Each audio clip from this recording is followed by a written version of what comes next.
Friends, स्वागत है आपका आपके अपने YouTube channel RVS history classes में।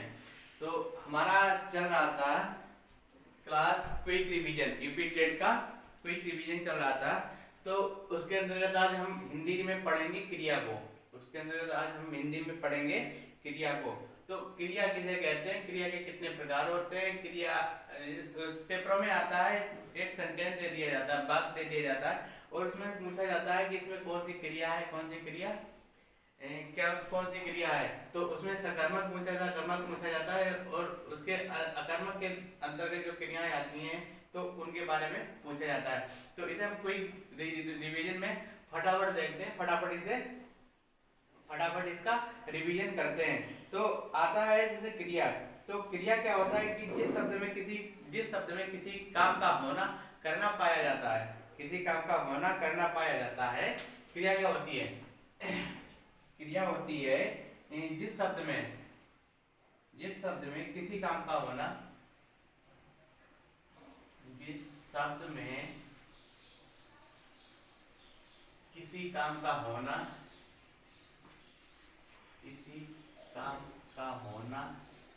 क्या करना पाया जाता है, होना या करना पाया जाता है। तो वो क्या कहलाती है? जो किसी कार्य का होना है करना पाया जाता है वो क्या कहलाती है? क्रिया। उसे क्या कहते हैं? जैसे क्रिया, जैसे होता है मतलब मैंने वो वहां गई तो क्या हुआ कि गीता वहां गई। तो गीता ने क्या किया? गीता ने क्रिया की है, गीता वहां गई है। तो ऐसे इसी प्रकार से कहलाते हैं इसे क्रिया, यानी जिस शब्द में किसी काम का होना या करना पाया जाता है, वो क्रिया कहलाती है। और धातु को मूलतः क्रिया के मूल रूप को कहा जाता है। जो धातु होती है, धातु को मूलतः क्रिया के रूप में क्रिया को कहा जाता है। धातु को मूलतः क्रिया को कहा जाता है। धातु जो होती है उसे मूलतः क्रिया कहते हैं, क्रिया को कहा जाता है। अब आता है जैसे क्रिया कितने प्रकार की होती है? क्रिया दो प्रकार की होती है। क्रिया जो है दो प्रकार की होती है, जो किसके आधार पर होती है? रचना और बनावट के आधार पर। क्रिया जो होती है दो प्रकार की होती हैं, और रचना और बनावट के आधार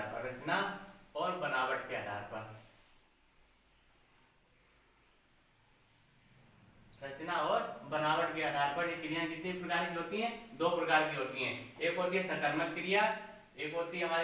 क्रिया, और दूसरी होती है अकर्मक क्रिया। तो सकर्मक क्रिया और अकर्मक क्रिया के बारे में हम समझेंगे, जानेंगे। सकर्मक क्रिया और अकर्मक क्रिया। तो सकर्मक क्रिया क्या होती है? कि जिस क्रिया में कर्म हो, इसमें क्या होता है कि जिस क्रिया में कर्म हो या होने की संभावना हो,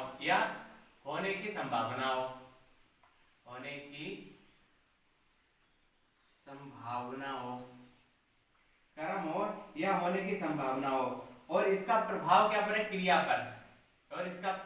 पर क्या पड़े? प्रभाव। यानी किसी वाक्य में कर्म का हो या होने की संभावना हो, और इसका जो क्रिया का इसका प्रभाव किस पर पड़ेगा? सीधे कर्म पर, क्रिया पर पड़ता है। काम जो होगा उसका सीधा प्रभाव किस पर पड़ेगा? क्रिया पर पड़ेगा। तो वहां पर क्या होती है? सकर्मक क्रियाएं होती हैं। सकर्मक क्रिया होती हैं। जैसे वो कहते हैं राम ने फल खाया, राम ने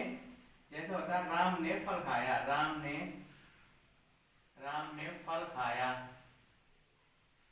तो देखो राम क्रिया कर रहा है, राम ने फल खाया। राम तो देखो क्रिया कर रहा है और फल खा रहा है, यानी फल, इसका प्रभाव राम जो क्रिया कर रहा है उसका प्रभाव किस पर? फल पर पड़ रहा है। फल क्या हो रहा है? फल खाया जा रहा है। तो राम ने किस पर क्या प्रभाव किया? राम ने फल खाया। तो इस पर किसका प्रभाव पड़ रहा है? फल पर पड़ रहा है। तो ये यहाँ पर क्या कहलाता है? जैसे कहलाता है कि सकर्मक क्रिया कहलाती हैं। तो यहाँ पर क्या कहलाती है? सकर्मक क्रिया कहलाती हैं। फिर आता है हमारा अकर्मक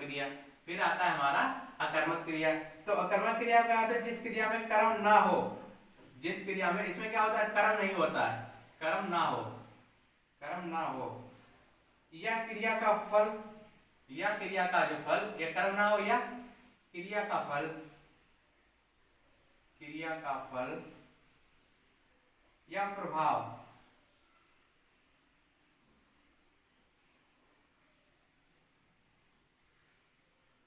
सीधे कर्म पर ना पड़े, सीधे कर्म पर ना पड़े, नहीं सीधे कर्ता पर ना, नहीं जो काम करता है कर्ता पर ना पड़े, सीधे कर्ता पर ना पड़े,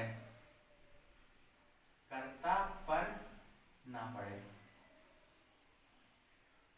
यानी अकर्मक क्रिया क्या होती है, कर्म ना हो, जहां पर कर्म नहीं हो रहा है और क्रिया का कोई फल या प्रभाव सीधे कर्ता पर नहीं पड़ता है, कर्म तो नहीं होता है और उसका प्रभाव ही क्रिया और कर्म पर, मतलब क्रिया और कर्ता पर सीधे नहीं पड़ता है, तो वहां पर क्या होता है, वहां पर अकर्मक क्रिया होती है। जैसे हंसना, जैसे होता है हंसना, हंसना, जागना, रोना, तो ये क्या कहलाती है, इसका जो प्रभाव पड़ता है सीधे, मतलब कोई कर्म नहीं हो रहा है, ये तो कर्म नहीं हो रहा है, लेकिन इसका जो प्रभाव जो है कर्ता पर भी नहीं पड़ रहा है, तो यहाँ पर क्या कहलाती है, ये अकर्मक क्रिया कहलाती है। तो इसकी जो ट्रिक है, अगर काम खुद पर हो तो, मतलब इसकी जो ट्रिक है, अगर इसे बात कैसे पहचानोगे, ट्रिक में अगर काम खुद पर हो, अगर काम खुद पर हो तो काम समझ जाना कि आप वहां पर क्या क्रिया है, खुद पर हो,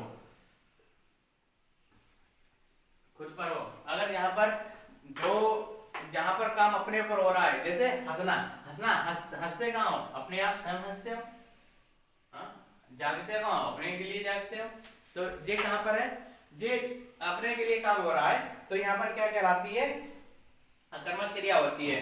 और अब अकर्मक क्रिया, क्रिया को हम जो क्रिया जो होती है, अकर्मक क्रिया जो होती है उसको हम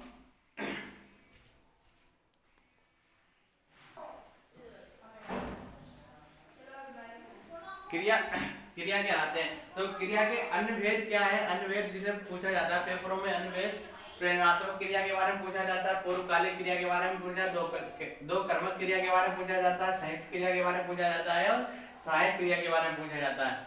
तो सबसे पहले हम पढ़ते हैं पूर्वकालिक क्रिया, सबसे पहले हम पढ़ते हैं पूर्वकालिक क्रिया।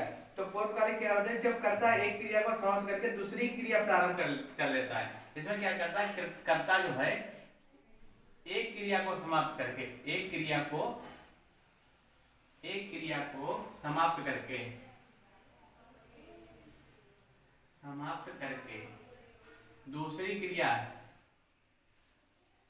दूसरी क्रिया प्रारंभ कर देता है, क्रिया प्रारंभ कर देता है, यानी दूसरी क्रिया प्रारंभ करता है। जैसे इसमें करता क्या करता है, एक क्रिया को खत्म कर देता है, एक क्रिया को समाप्त कर देता है और फिर क्या करता है, दूसरी क्रिया में काम करना शुरू कर देता है, मतलब प्रारंभ कर देता है। जैसे रीना खाना खाकर सो गई, जैसे रीना खाना खाकर सो गई, यानी यहाँ पर क्या हुआ, देखो रीना ने क्या किया, रीना ने खाना भी खाया, रीना ने खाना खाया और वो सो गई, रीना ने खाना खाया और वो सो गई, रीना ने खाना खाया और वह सो गई। तो यहाँ पर क्या होता है, मतलब यहाँ पर क्या किया रीना ने देखो खाना भी खाया, एक क्रिया तो समाप्त कर दी, खाना खाया और फिर उसने क्या किया, सो गई, वो सो गई। तो इसकी पहचान कैसे करेंगे, पहचान का भी एक आती है, पहचान कैसे करेंगे, कर या करके, या किसी वाक्य में कर या करके आ जाए तो वहां पर समझ लेना पूर्वकालिक क्रिया है, पूर्वकालिक क्रिया है। जैसे यहाँ पर कर, खाकर कर आ गया, यहाँ पर देखो कर आ गया, खाकर, तो यहाँ पर कौन सी क्रिया हो गई, पूर्वकालिक क्रिया हो गई। अब आती दो कर्मक क्रिया, तो जिस क्रिया में दो कर्म हो, जिस क्रिया में दो कर्म हो, जिस क्रिया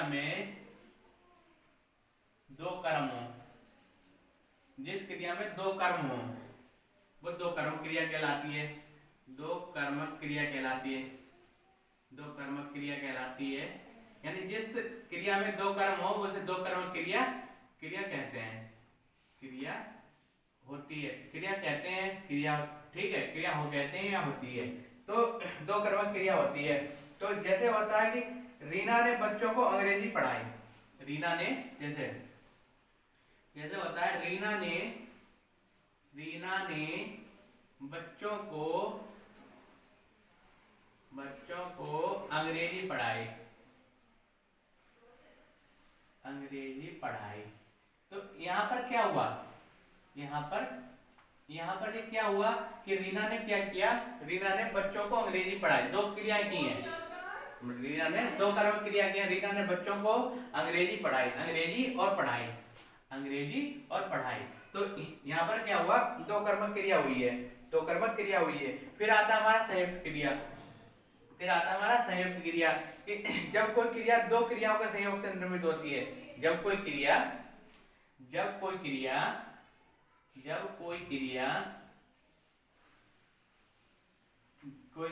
दो संयुक्त क्रियाओं से निर्मित, दो संयुक्त, जब कोई क्रिया दो संयुक्त क्रियाओं से निर्मित होती है, क्रियाओं से निर्मित होती है,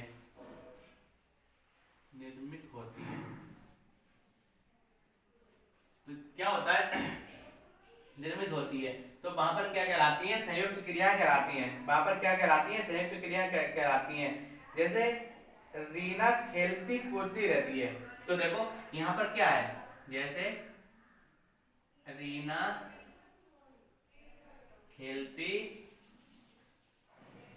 कूदती रहती है, तो देखो दो क्रियाएं हो रही हैं संयुक्त रूप से, दो क्रिया, खेलना और कूदना, खेलना और कूदना। तो जो दो क्रियाएं एक साथ में हो रही हैं, तो यहाँ पर क्या कहलाती है, संयुक्त क्रिया कहलाती है।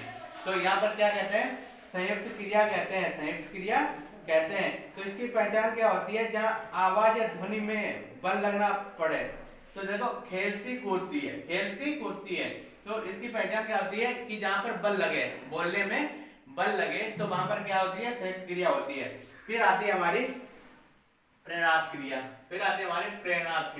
तो प्रेरणार्थ क्रिया क्या होती है कि वे क्रिया जिससे हमें पता चले कि कर्ता स्वयं कार्य न करके किसी अन्य को कार्य करने के लिए, इसमें क्या करता है, कर्ता स्वयं कार्य न करके, कर्ता स्वयं कार्य न करके, स्वयं कार्य न करके अन्य किसी को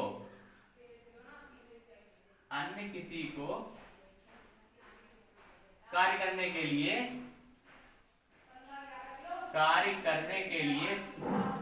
इसमें क्या होता है कि कर्ता स्वयं ना कार्य करके, कर्ता क्या करता है, स्वयं ना कार्य करके अन्य किसी को कार्य करने के लिए प्रेरित करता है, अन्य किसी कार्य करने के लिए प्रेरित करता है। तो यहाँ पर क्या होती है, प्रेरणार्थ क्रिया होती है, प्रेरित करता है। तो यहाँ पर क्या क्रिया होती है, प्रेरणार्थ क्रिया होती है। जैसे प्रथम प्रेरणार्थ क्रिया आना है और द्वितीय प्रेरणार्थ क्रिया बाना है, आना बाना, ठीक है। तो जैसे उठना और उठाना, प्रेरणा देना, जैसे उठना और उठाना, उठाना, उठा, उठना और उठवाना। देखो यहाँ पर क्या करता है, कर्ता स्वयं कार्य ना करके, यानी इसे कहता है मुझे उठवा दो, प्रेरणा दे रहा है कि उसे उठवा दो। तो उठना का उठाना, जैसे होता है उठाना, उठवाना। तो यहाँ पर क्या कहलाती है, प्रेरणार्थ क्रिया कहलाती है। यहाँ पर क्या कहलाती है, प्रेरणार्थ क्रिया कहलाती है। फिर आती है सहायक क्रिया, फिर हमारी आती है सहायक क्रिया। तो सहायक क्रिया का मुख्य स्रोत होता है, जो सहायक क्रिया होती हैं, तो सहायक क्रिया का जो मुख्य स्रोत होता है, मुख्य स्रोत क्या होता है, सहायक क्रिया का मुख्य स्रोत, सहायक क्रिया का मुख्य क्रिया के साथ जुड़कर अनेक अर्थ को स्पष्ट, यानी क्या है, सहायक क्रिया मुख्यतः क्रिया के साथ जुड़कर अनेक अर्थ को स्पष्ट एवं पूर्ण करती हैं। तो जी क्या होता है कि ये क्या होता है, सहायक क्रिया क्या होती है, नंबर 5 सहायक क्रिया क्या होती है कि ये किसके साथ जुड़कर, क्रिया जो मुख्य क्रिया के साथ जुड़कर, ये क्या आती है, मुख्य क्रिया के साथ जुड़कर